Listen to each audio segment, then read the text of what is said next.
Assalamualaikum warahmatullahi wabarakatuh. Hello everyone. Let me introduce myself first. My name is Muhammad Sambari. Today I will tell you about a lesson plan for 10 grades in the senior high school. The topic is about a part of short functional text. It is about an announcement. You guys all know the announcement, right? In here, I will use two languages between the Indonesian and English, so you guys can understand it more good. Okay, we come to the first. Before I tell you about the structure and the competence in the lesson plan, I will tell you the core competence first. You can see here there is a 4 competence. Ada 4 kompetensi yang ada dijelaskan. Kalian bisa membacanya nanti. Dalam kompetensi ini, inilah yang akan menjadi acuan kita nantinya. Jadi, sebagai seorang pengajar nanti, kita akan mengacu kepada 4 kompetensi dasar ini. Jadi, jangan sampai nanti kalau saat kita mengajar nanti, kompetensi yang kita ajarkan berbeda dengan cara mengajar kita. Jangan seperti itu. Jadi, kita juga harus melihat kembali ke kompetensi dasar agar cara mengajar kita baik dan benar. Oke, sekarang lanjut ke topik yang ketiga, is about a learning objective. Di akhir kelas nanti, di sini diterangkan ada 2. Para siswa akan dapat menganalisis teks fungsional pendek tentang pengumuman melalui diskusi kelompok yang telah disiapkan dengan tata bahasa yang baik dan bermakna.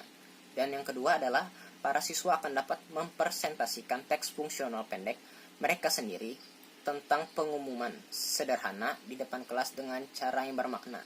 Nah, di sini ada 4 penilaian dari yang tadi. Yang pertama adalah penilaian keagamaan. Apakah mereka mengikuti pembelajaran ini dengan berdasarkan unsur-unsur keagamaan. Dan yang kedua adalah nasionalis. Apakah mereka taat dengan peraturan di Indonesia ini. Dan yang ketiga ada integritas, dan yang keempat adalah kerjasama secara berkelompok. Karena di sini saya menggunakan teknik CLT atau Communicative Language Teaching. Jadi di sini difokuskan untuk pekerjaan secara berkelompok. Oke, kita lanjut ke materi pembelajaran. Itu ada di Learning Materials. Kita lihat di yang pertama, yaitu materi pembelajaran reguler. Di situ ada dibagi menjadi Di situ ada dibagi menjadi 4. Yang pertama ada fact, ada konsep, ada principles, dan juga ada prosedur. Kita bahas satu-satu. Di fact ini ada starting dan responding. Siswa akan memulai pembelajaran, akan tetapi guru terlebih dahulu mempersilahkan siswanya untuk saling berinteraksi di dalam kelasnya nanti. Dan di sini ada responding. Responding ini apabila para siswa nantinya sudah saling mengerjakan tugas dari gurunya tersebut dan mereka sudah mulai mengerjakan secara berkelompok nanti. Nanti di situ ada respondingnya. Dan yang kedua ada konsep. Yang kedua ini ada fungsi sosial. Mereka yang seperti yang saya jelaskan tadi. Saat mereka sudah berinteraksi, maka di saat itu mereka sudah saling belajar. Dan di sini ada pengertiannya. Yang nomor keduanya, itu teks pengumuman adalah bentuk komunikasi yang digunakan untuk memberikan pemberitahuan tertulis secara resmi tentang peristiwa tertentu kepada masyarakat umum secara tertulis maupun lisan. Jadi untuk teks announcement ini bersifat resmi dan valid. Tidak dibuat-buat. Ini berdasarkan fakta dan penyampaiannya bisa secara tulis maupun secara lisan. Entah itu pengumuman dari pihak sekolah tentang libur, tentang kegiatan keagamaan, tentang liburan, maupun banyaknya lagi. Di bawahnya itu kalian bisa lihat ada sebuah gambar. Itu merupakan salah satu contoh dari text announcement. Oke, kita masuk ke prinsipal. Di sini prinsipnya ada 4 prinsip. Yang pertama adalah the text that contains what event will be held. Kegiatan apa yang akan dipelajari di saat announcement ini diberikan. Maka di announcement itu harus jelas kegiatan apa yang akan diselenggarakan di situ. Dan yang kedua, day and time. The text contains when the event will be held. Kapan dan saat apa kegiatan itu dilaksanakan. Itu pun harus jelas. Dan yang ketiga ada starting place. The text contains where the event will be held. Bukan hanya waktu, bukan hanya hari, namun tempat pun juga harus tahu, harus jelas dalam announcement ini. Dan yang terakhir adalah informing sender. The text that contains name of the person who will be contact. Jadi yang terakhir ini adalah nomor maupun nama kontak yang bisa dihubungi. Sebuah teks announcement tidak bisa dikatakan teks announcement yang baik apabila tidak memiliki nama maupun kontak yang bisa dihubungi. Karena apabila tidak ada kontak yang bisa dihubungi, maka teks pengumuman ataupun announcement ini tidak valid karena tidak adanya keterlibatan oleh pihak yang bersangkutan untuk ikut andil di dalam teks announcement ini. Jadi untuk teks announcement ini harus dan wajib mencantumkan nama oleh kontak yang bisa dihubungi oleh para masyarakat luas. Apabila itu di dalam konteks sekolah, maka itu adalah siswanya. Setelah mengetahui semuanya, kita akan masuk ke tensesnya. Di sini kita menggunakan dua tenses. Yang pertama ada present tense dan yang kedua ada future tense. Setelah itu kita menggunakan prosedur. Prosedur ini apabila saat interaksi antar siswa sudah dilakukan, maka yang dilakukan selanjutnya adalah membuat salah satu contoh dari announcement ini, dan sang guru juga harus bisa mengarahkan para siswanya bagaimana cara untuk menggunakan maupun membuat teks announcement yang baik. Oke, kita masuk ke topik yang selanjutnya, yaitu bahan pembelajaran untuk perbaikan. Seperti yang kita ketahui, tidak setiap pelajaran itu memiliki kesempurnaan. Pastinya ada beberapa murid yang tidak mengerti maupun tidak paham sama sekali dari pembelajaran itu. Jadi di bahan pembelajaran untuk perbaikan ini sangat penting juga. Nah, di sini dijelaskan teks fungsional pendek atau short functional text itu tentang pengumuman yang baik, yaitu yang bersifat sederhana dan tepat dengan memilih situasi sesuai dengan konteks penggunaannya. Seperti itu. Lanjut, untuk materi pembelajaran untuk pengayaan, tidak hanya untuk perbaikan, namun pengayaan dan juga pemahaman lebih kepada siswa itu sangat diperlukan juga. Fungsi sosial, struktur umum dan fitur bahasa, dan teks pengumuman short functional text secara tertulis atau lisan berdasarkan bentuk formal. Ini yang dimaksudkan sebagai announcement itu sendiri. Dan di sini ada learning method. Di sini kita memakai dua learning method. Yang pertama ada scientific approach dan juga CLT atau communicative language teaching. Seperti yang saya jelaskan tadi di awal, bahwa CLT itu lebih kebanyakan kepada diskusi kelompok. Jadi para siswa akan saling berinteraksi satu sama lain untuk memecahkan sebuah masalah yang diberikan oleh gurunya. Masalah di sini dimaksudkan adalah persoalan maupun materi yang perlu dipecahkan oleh siswa. Dan disinilah nantinya ada proses pembelajaran saling tukar pikiran antar murid yang mengakibatkan para murid itu mendapatkan informasi lebih, entah itu dari teman-temannya maupun dari perkataan mereka sendiri nantinya. Dan selanjutnya ada learning media. Nanti kita menggunakan 3 media dalam pembelajaran ini. Yang pertama ada smartphone, laptop, dan juga paper ataupun kertas. Oke, dan selanjutnya ada learning source. Di sini kita menggunakan 4 learning source. Yang pertama itu dari buku Kementerian Pendidikan dan Kebudayaan tahun 2017 untuk buku siswa mata pelajaran Bahasa Inggris kelas 10 Jakarta, Kementerian Pendidikan dan Kebudayaan, dan ini berbentuk PDF. Yang kedua adalah modul atau learning materials. Ini bisa berupa kertas, karton, ataupun poster maupun yang lainnya. Dan yang ketiga ada dari internet. Kalian bisa mengeceknya di sini. Seperti contoh ada di www.englishcafe.co.id.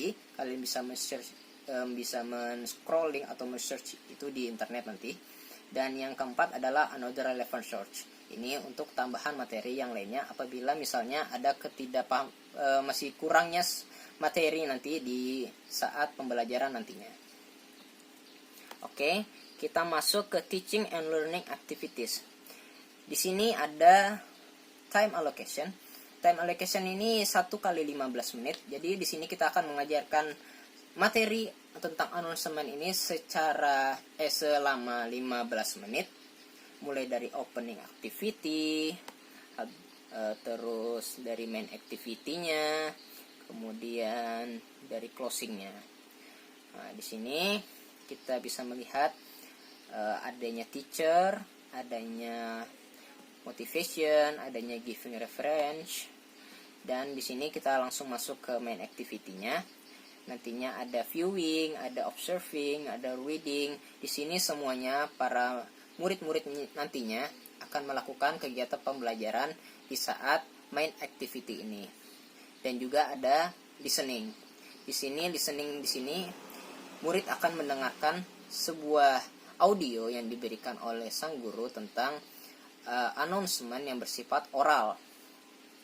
Jadi mereka akan menerka apa isi dari perintah announcement-nya itu. Apa yang dimaksud dari announcement yang diberikan oleh guru itu.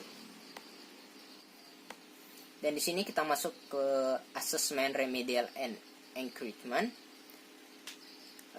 During the learning take place, the teacher observed the attitude of the student in learning, which includes attitude, discipline, self-confidence, behave honestly, pay listens to deal with problems, and responsibility, curiosity, care for the environment.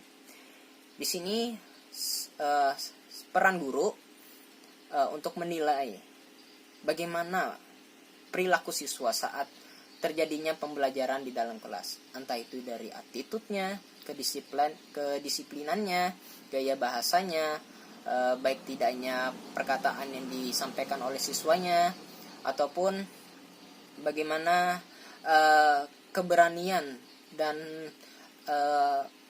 mandiri atau tidaknya siswa itu. Dan kita bisa masuk ke assessment teknik. Di sini ada yang affective, spiritual, and social. Cara mengobservasinya, di sini kita bisa melihat adanya sebuah tabel. Nama tabel di sini ada namanya si Zulfan. Untuk religiusnya dia mendapatkan nilai 75. Dan nasionalisnya mendapatkan juga nilai 75. Akan tetapi integritinya mendapatkan nilai 50. Dan mutual cooperation-nya mendapatkan nilai 75. Untuk di total, nilai yang dia dapat adalah 275. Dan setelah dibagikan dengan rata-rata, maka mendapatkan nilai efektif yaitu 68,75. Dan nilai skornya adalah C. Untuk nilai ini sebenarnya perlu perbaikan. Si Zulfan ini memerlukan perbaikan, terutama di bagian integritinya. Jadi peran guru di sini adalah untuk memperbaiki di mana yang kurang dari sang siswa ini. Jadi tugas guru ini bukan hanya sebagai pengawas, tapi juga nantinya sebagai evaluator atau orang yang mengevaluasi di mana tingkat kekurangan siswa ini. Ada 5 tingkatan yang bisa kita lihat di sini. Ada dari 100, 75, 50, dan 25. 100 itu menandakan bahwa sempurna, dan 75 itu menandakan bahwa itu sangat bagus. Yang 50 itu rata-rata, dan 25 itu sangat kurang. Jadi antara 100 dan 75 ini sebenarnya sudah sangat standar. Sedangkan untuk 50 dan yang ke 25 ke bawah itu perlu perbaikan.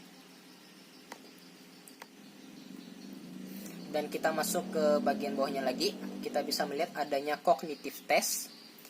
Cognitive test di sini untuk bentuk announcement itu berbentuk written. Jadi siswa di sini akan menulis salah satu contoh dari teks announcement yang sudah dijelaskan mulai dari pembahasan awal yang bersama dengan teman-temannya maupun dari sang guru. Disinilah kognitif ini akan diuji, yaitu berupa tulisan, dan ini akan dikumpulkan kepada sang guru. Nah, di sini kita bisa masuk ke rubriknya lagi. Kalian bisa melihat di sini ada 4 penilaian. Yang pertama ada suitability, ada grammatical, ada vocabulary, ada clarity of meaning. Di sini ada 4 penilaian. Yang 4 itu sangat bagus, yang ketiga itu sedang, yang kedua itu lumayan, dan yang 1 itu sangat kurang. Untuk suitability, grammatical, vocabulary, and clarity of meaning ini nantinya akan diukur melalui metode speaking. Jadi nantinya anak-anak murid ini akan melakukan speaking di depan kelas, dan sang guru akan menilai bagaimana tingkat pemahaman mereka tentang announcement ini, karena kita berfokus kepada announcement di sini. Ya, mungkin sampai situ saja penjelasan dari saya tentang lesson plan ini. Inti dari lesson plan ini adalah untuk memudahkan sang guru untuk merancang bagaimana nantinya sang guru ini menghandle kelas beliau agar tercapainya kelas yang baik, runtut, dan juga teratur, tidak asal-asalan dan acak-acakan saja. Karena apabila sang guru itu sulit maupun kesulitan untuk mengatur murid-muridnya, maka akan sangat sulit juga murid-muridnya itu untuk memahami apa yang sebenarnya dimaksudkan oleh gurunya ini untuk mereka pahami. Sang murid akan sangat sulit untuk menerimanya. Jadi sangat diharapkan sekali untuk para guru itu membuat sebuah lesson plan yang sangat baik untuk membuat kemudahan untuk dirinya maupun anak muridnya nantinya. Ya, mungkin itu saja yang bisa saya sampaikan. Kurang dan lebihnya mohon maaf. Saya Muhammad Sambari undur diri. Wassalamualaikum warahmatullahi wabarakatuh.